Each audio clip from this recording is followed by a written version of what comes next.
Qué bueno que me siguen a través de mis diferentes plataformas digitales. Hoy en De Frente Con está con nosotros Rafael Moreno Valle, exgobernador de Puebla. ¿Cómo está, Rafael? Buenas noches, bienvenido a Chiapas. Muchas gracias. Hoy vengo en mi nueva función como presidente de la Comisión Política del Partido Acción Nacional. Así es. Hoy vamos a hablar de diversos temas con Rafael Moreno Valle. Un tema que muchos mexicanos van a estar al pendiente a través de las redes sociales es cuál va a ser su futuro en el 2018 de Rafael Moreno Valle. Pero eso lo vamos a preguntar más adelante. Ahorita vamos a iniciar con un tema. Rafael, ¿qué le está pasando a México? Detenciones por doquier, exgobernadores prófugos, un desastre el PRI, un desastre su gobierno. ¿Qué opinión te merece? Pues mira, creo que tristemente hoy la circunstancia del país nos obliga a buscar un cambio, que no podemos seguir por el mismo camino y esperar resultados diferentes, pero también entiendo que este tipo de noticias pues generan una enorme irritación social, que la gente ha dejado de creer en la política, en los políticos, en los partidos, y que el riesgo es que esa molestia, ese ánimo social pueda traducirse en decisiones populistas, y cuando la irritación se convierte en plataforma política, los resultados son desastrosos como los que hoy ves en Venezuela. Nosotros no queremos eso para el país, por eso estoy trabajando en un proyecto para que el PAN se convierta en la opción de cambio que México necesita. Pero lo que comentas es terrible. De verdad es que para mí, como nieto de un exgobernador, que fue médico militar, que fue general del ejército mexicano, un hombre honorable, un hombre que a los 82 años tenía tal prestigio, después de haber sido gobernador y secretario de salud, que fueron a tocarle la puerta de su casa para pedirle que fuera presidente de la Cruz Roja Mexicana, de una de las instituciones más nobles del país a nivel nacional. Mi abuelo, los últimos 30 años de su vida vivió de su pensión militar y el apoyo que mi padre, que es un empresario exitoso, le daba, porque siempre actuó con honestidad. Tú imagínate, cuando ese es mi ejemplo de vida, cuando esos son los principios y valores que me transmitieron, ¿cómo me siento de ver que muchos de mis colegas en su momento, gente que estaba en la mesa de la CONAGO, opinando, que podías conocerlos, y de pronto ver las situaciones que enfrentan, me parece terrible. ¿Qué te está fallando? Pues yo creo que desgraciadamente el sistema como tal, en términos generales, creo que el sistema ya dio de sí, que se requiere un cambio profundo, que se requiere prácticamente un nuevo régimen. Yo consideraría que es necesario transitar de la política como hoy la conocemos a los gobiernos de coalición, que tengan compromisos concretos, medibles, alcanzables, con respaldo del Congreso, porque además en este ánimo de polarización, pues ¿cómo vas a construir consensos? ¿Cómo vas a poder gobernar cuando ganes una elección con 30 o 32% si no haces un gobierno de coalición y si no logras el apoyo del Poder Legislativo? Entonces, yo creo que estamos viviendo momentos muy difíciles porque como ciudadano, pues dejas de creer y la confianza se pierde en un instante, pero recuperarla es un proceso larguísimo y muy complejo.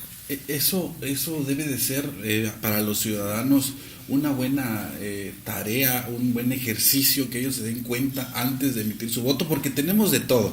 Los dos Duartes del PRI, está también Padres del PAN, FEMAT del PAN, hay perredistas, hay de todo, de chile, de mole, sal y manteca, como se dice en el argot coloquial. Entonces, ¿es la clase política la que está fallando, Rafael? Pues yo creo que desgraciadamente sí, y además, obviamente, entre mayor acceso a la información existe. Ha habido cambios importantes a las leyes, hay que reconocerlo, y eso ha sido positivo, porque, por ejemplo, yo cuando fui secretario de Finanzas en 1999, llegué del sector privado, era yo vicepresidente para América Latina de Dresdner Kleinwert Benz, uno de los bancos más grandes del mundo. llego a Puebla como secretario de Finanzas y Desarrollo Social y los criterios y las normas eran totalmente distintas. Ahí podías hacer clasificaciones del gasto muy flexibles. Era muy difícil comparar entre estados los conceptos de gasto porque cada quien hacía lo que quería. La Contaduría Mayor de Hacienda era la que realizaba las cuentas públicas y estaban en el sótano del Congreso, en condiciones deplorables, prácticamente con ábacos, porque no tenían computadoras. Verdaderamente un proceso muy limitado de revisión. Nos tocó ir haciendo cambios. Se creó primero el órgano de fiscalización superior. Ya como gobernador yo impulsé la Auditoría Superior del Estado, les dimos apoyo para que tuvieran un nuevo edificio, ahora tienen los sistemas más avanzados, hoy pueden hacer auditorías en tiempo real. También se aprobaron leyes importantes como la de disciplina financiera para regular el endeudamiento de los estados y municipios, para garantizar que haya mayor apertura. Se aprobó la ley de transparencia. Cuando llegué al gobierno, el estado estaba en el lugar número 25, logramos obtener el cuarto mejor lugar en términos de transparencia por nuestra ley y el primer lugar en transparencia presupuestal según el Instituto Mexicano de la Competitividad los últimos 3 años de mi gobierno. Es decir, es un tema en el cual estamos comprometidos y me consta el avance que ha habido, la armonización contable, evitando que pudieras utilizar conceptos de gasto de manera flexible, sino obligándote y encasillándote a que realmente pudieras informar cuáles eran los recursos que destinabas a cada concepto y que fueran comparables entre diferentes estados. Creo que hay avances, ahí están a la vista. Pero obviamente falta mucho por hacer, y también las redes sociales. Hoy ya la gente obviamente sale, denuncia. Hoy los ciudadanos son más exigentes de lo que eran en el pasado, y creo que hoy lo que falta es acabar con la impunidad. Para mí, la única manera de resolver el problema de la corrupción y de la inseguridad es acabando con la impunidad, que se sepa que el que la hace la paga, que nadie está por encima de la ley. Me dijiste que traes un proyecto, estás caminando en torno a ese proyecto. ¿Cuáles son las propuestas más torales de ese proyecto? Que lo sepan los mexicanos, que lo sepan los chiapanecos. Bueno, pues yo te diría que parte de algunas premisas. La pobreza de unos compromete el bienestar de todos. En otras palabras, no podemos seguir permitiendo que exista una brecha tan grande entre los estados del norte y los estados del sur-sureste.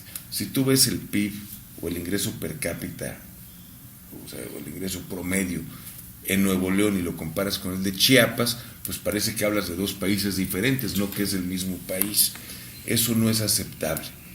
De la misma manera, yo parto de la premisa de que la única forma efectiva de combatir la pobreza es generando riqueza. Yo no creo en darle el pescado a la gente, sino enseñarle a pescar. Le has destinado a Chiapas y a Oaxaca y a Guerrero literalmente centenares de miles de millones de pesos, y si tú ves los indicadores, pues realmente no ha habido una mejoría, un abatimiento de la pobreza. ¿Están mal enfocados? ¿Qué está pasando? ¿Llegan o no llegan? ¿Los recursos dónde están? Yo creo Porque tú me estás diciendo que la federación los destina, pero no existe la retroalimentación. Yo creo que ha habido muchas veces programas, por ejemplo, que llegan a organizaciones y hay mermas. Pues le llega el dinero a la organización, pero veo de pronto organizaciones ricas y sigo viendo campesinos pobres. Yo por eso en Puebla busqué el contacto directo, eliminando la intermediación para poder tener un mayor impacto. Entonces, creo que eso es un tema que impacta cuando hay organizaciones, gestores de por medio. Hay demasiados programas federales, tienen un costo de operación muy elevado. Yo creo que necesitas evaluarlos para ver cuáles han funcionado y cuáles no. Parece que a veces hubiera pues una lucha entre dependencias federales, cada uno defendiendo sus cotos de poder. A veces no entiendo por qué existe un programa en SEDATU y el mismo programa muy similar en SEDESOL y el mismo programa o muy similar en alguna otra dependencia, y cada uno los va defendiendo. Me parece que cada programa pues tiene un costo administrativo. Entre más programas, más gastas en administración y menos llega a la gente. Lo pongo de manera de ejemplo. Creo que también es necesario el que puedas fomentar la colaboración y la coinversión en proyectos de los 3 órdenes de gobierno, de los municipios, de los estados y de la federación. Yo creo que podemos avanzar más juntos que cada quien por su lado. ¿Ha fallado entonces la política pública del gobierno federal enfocada al combate a la pobreza? Sin duda, ahí están los resultados, no lo digo yo, lo hice Coneval.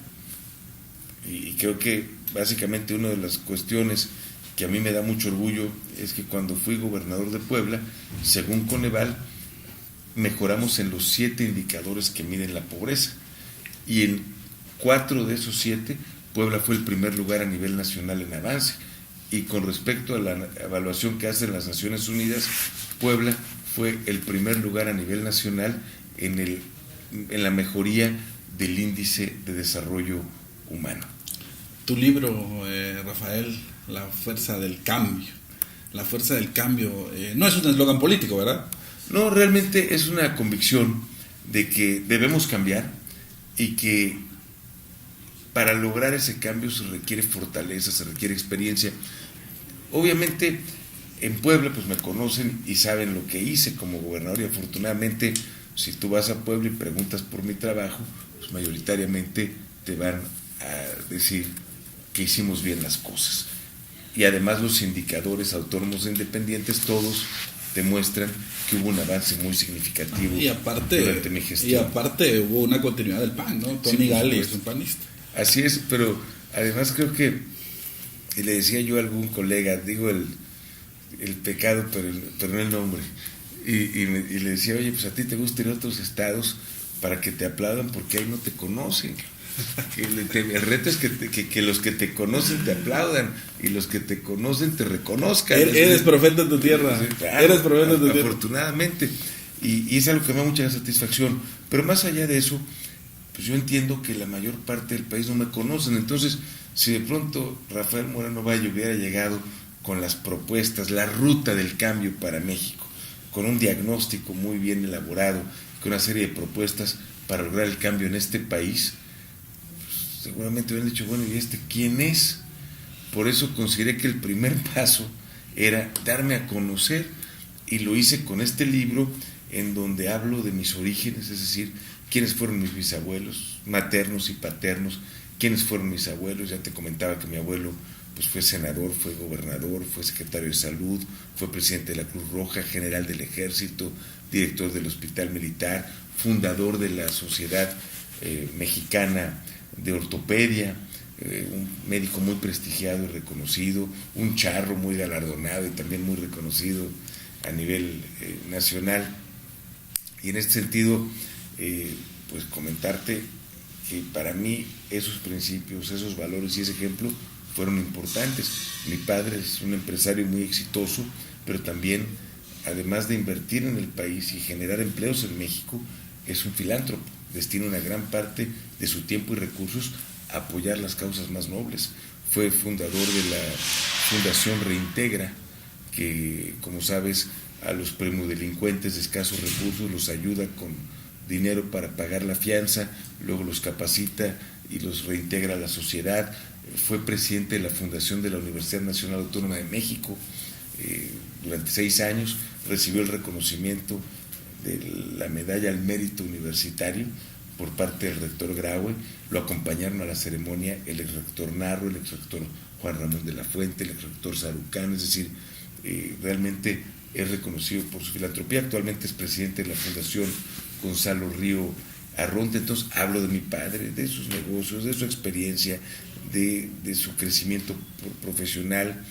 Hablo también de mi infancia, hablo de mi preparación académica, que comentamos, de haber estudiado la carrera de Economía y Ciencias Políticas, el doctorado en Derecho, el haber estudiado en Harvard, posgrado de Administración de Empresas, mi experiencia en el sector privado, lo que me tocó vivir, lo que aprendí, lo que logré, después mi experiencia en el sector público, desde que fui secretario de Finanzas, los momentos más difíciles que enfrenté, como por ejemplo las lluvias torrenciales, la depresión tropical, sí, claro, en el 99, y lo que eso te deja como persona, y la experiencia y el aprendizaje, lo que hice como diputado local, lo que hice como diputado federal, como senador, como gobernador. Entonces me parecía importante mi esposa, el papel que ella ha jugado en mi vida, lo que nosotros pensamos en torno al país, nuestra vocación de servicio, nuestros principios, nuestros valores. Es decir, quise darme a conocer, y lo hago con evidencia fotográfica y con evidencia documental. Anexo ahí los títulos de cada una de las cosas que he logrado, los títulos de mi esposa, anexo fotografías familiares, el acta constitutiva del PAN de Puebla en 1946, donde participaron 2 hermanos de mi abuelo. Es decir, realmente trato de darme a conocer y doy a conocer los logros que tuvimos en Puebla, para que cuando salga la siguiente publicación, un libro donde hablemos ya de la ruta del cambio para México, digan, bueno, pues esta persona sí tiene la capacidad para poder llevarla a cabo. O sea, no es para hacer promoción política.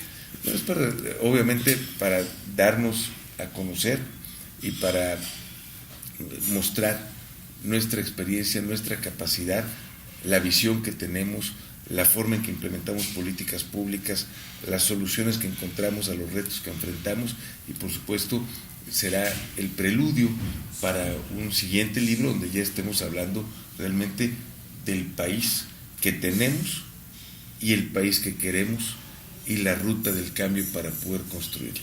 ¿Qué te parece si hablamos del PAN y de tu futuro político, Rafael? Claro, por supuesto. Y vamos a hablar del PAN porque Rafael es un activo de ese instituto político, y no lo digo yo, lo dicen los análisis. Y también vamos a hablar de su futuro político porque lo dicen, y lo dicen muy bien, que es presidenciable. Vamos a escucharlo de boca propia de Rafael. ¿Te ves en los pinos?